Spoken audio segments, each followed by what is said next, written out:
afternoon, Jays. It's finally Friday, and my name is Grace Halter, and I will be leading today's show. So hang with me because we have another amazing show planned for you all. Starting with Allie filling us in on why your relationships and luck with significant others hasn't been working out, and Charlie with a sports rundown, starting with track and field, and then ending with a baseball update. And as always, some announcements. So sit back, relax, and enjoy our show, because this is KLHS.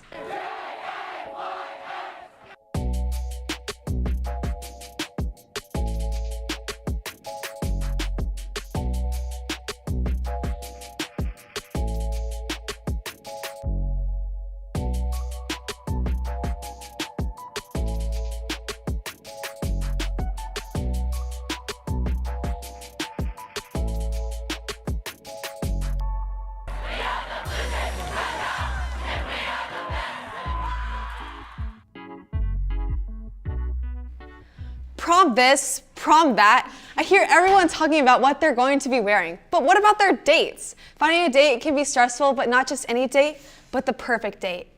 I haven't heard of many people actually finding the perfect date, so let's take it to Allie on why that might be.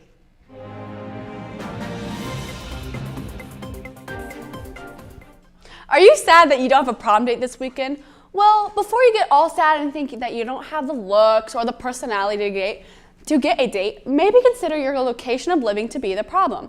A study by Sperling's Best Places looked at 80 metros in the US and ranked the best and worst cities for dating. Kansas City ranked dead last in the list, making it the worst place in the country for young singles trying to meet their perfect love match. The ranking considered the percentage of singles between the ages of 18 and 24, population density, and dating venues like bars and concerts, and according to Best Places, which is the best site that is dedicated to analyzing and ranking data about how people and places in the US. To get any idea of how each city is stacking up to each other, here are the top 5 best cities for dating: Austin, Texas, Denver, Colorado, San Diego, North Carolina, and Seattle. So to anyone who feels like they just aren't getting that good of luck of love here, I suggest maybe finding love in another state, and remind yourself, you aren't the problem, just where you live is. With that, I'm Allie Collier, signing off.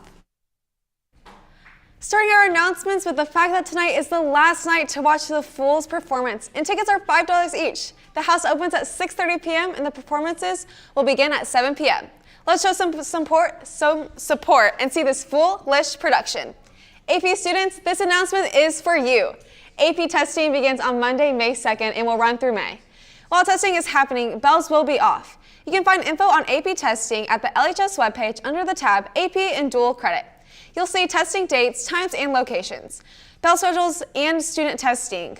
For reference, other students who are not testing are expected to be quiet and respectful of the testing environment. If you have any questions or concerns about AP testing, please talk to Mr. McDormand. Good luck to our students and AP staff who have worked so hard for this opportunity.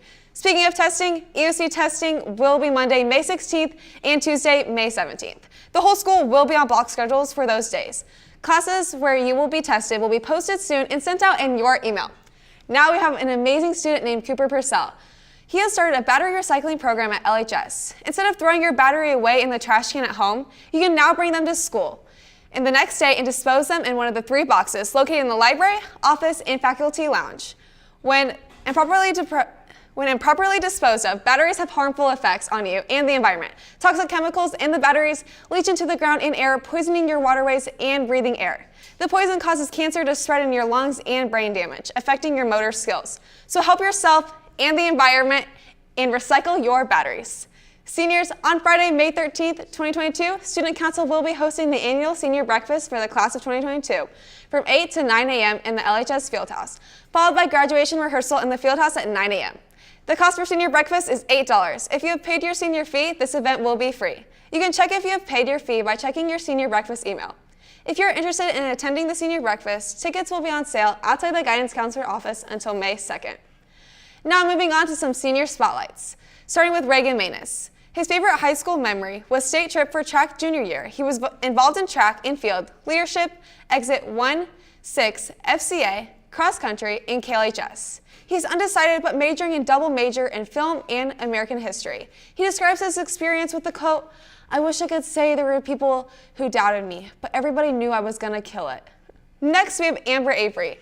Amber was involved in track and field, Key Club president, NHS, yearbook, and J. Crew. Her favorite high school memory was the throwers relay at the Rusty Huge Invitational for track. She's traveling to the University of Cumberland in Kentucky for track and field. She will be majoring in psychology. Lastly, we have David Stark. David was involved in wrestling, football, and leadership. His favorite high school memory was being a part of leadership. Next year, he will be in the Thrive program at UCM. His advice is get involved and have fun. Huge congratulations to these 3 seniors. LHS is proud of you. Prom is Saturday, April 30th from 8 to 11:30 p.m. at Arrowhead Stadium. For entry, all LHS students and their guests need to bring an identification and confirmation of ticket purchase tomorrow night. They will have documentation of your purchase, but just in case, having your own documentation is wise. For parking, there is Royals games the same night at LHS Prom. All vehicles entering the sports complex for prom will need an official dashboard pass. You can print your own, grab one from the front office or room 704 or at lunch from Stuco seniors and juniors. Have fun, upperclassmen, but as well, be safe. This is all the announcements I have for you all today, so we will now head into commercial break. Can't find anything you love in your closet? Maybe your style's changing. Maybe you want to try a new trend, but you still just don't feel it. And then you go on Pinterest for inspiration and can't find anything you love? Leave that all behind and head over to Clothes Mentor Liberty. They are a second-hand consignment shop with so much to offer. Different styles, sizes, and products, they have everything you need, with clothing, shoes, accessories, and some designer items at an affordable price.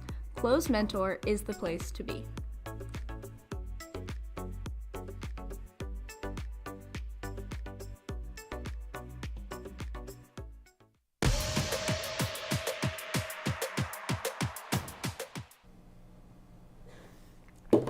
Good morning, Jays, and happy Friday. With a lot of sports to cover, let's get right into it. Today we are going to start with covering track and field, how our track and field team did this past week. Most of the track team headed to Blue Springs, although a couple athletes did go to Grand Valley and did a great job. The most outstanding performance in Grand Valley was the 4x800 relay race, ran by Ella Brown, Campbell Gross-Adir, Milena Monturi, and Olivia O'Reilly. They finished with a time of 9 minutes and 58 seconds, which jumped them into 3rd place in all of Class 5 Missouri. Keeping with track, let's head over to see what happened in Blue Springs.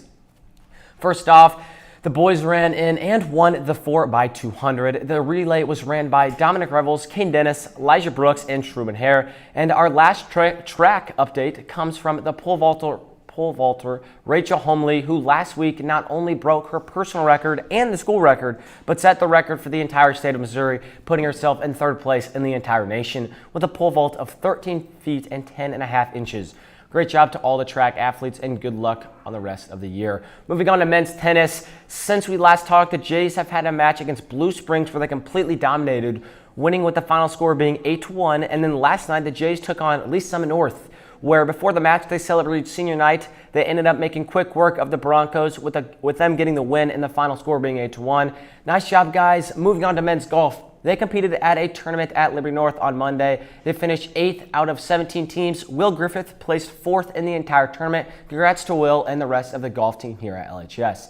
Moving on to women's soccer, they took on Blue Springs on Tuesday, where they also celebrated senior night and came out on top with an easy 5-2 win. Then on Thursday, the Jays went down to Blue Springs South and played the Jaguars. This game was an incredible game that would go into overtime, but sadly, the Jays would fall just short in this one, losing 2-3.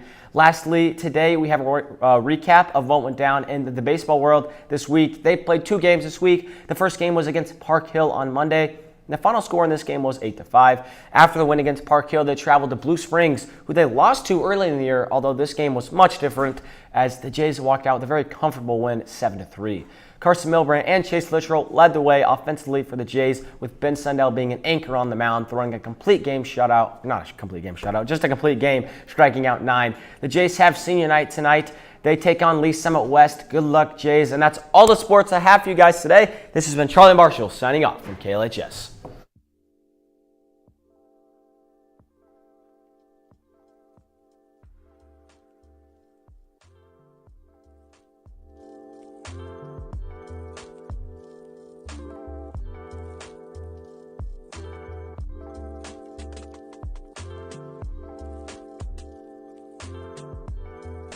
Thank you, Charlie. We sure do have a lot of sports going on. Keep working hard, Jays. Now let's head right into the pledge. I pledge allegiance to the flag of the United States of America and to the republic for which it stands, one nation, under God, indivisible, with liberty and justice for all. Thank you to Allie and Charlie and my amazing production team, especially my directors Megan and Lauren and our producer Olivia.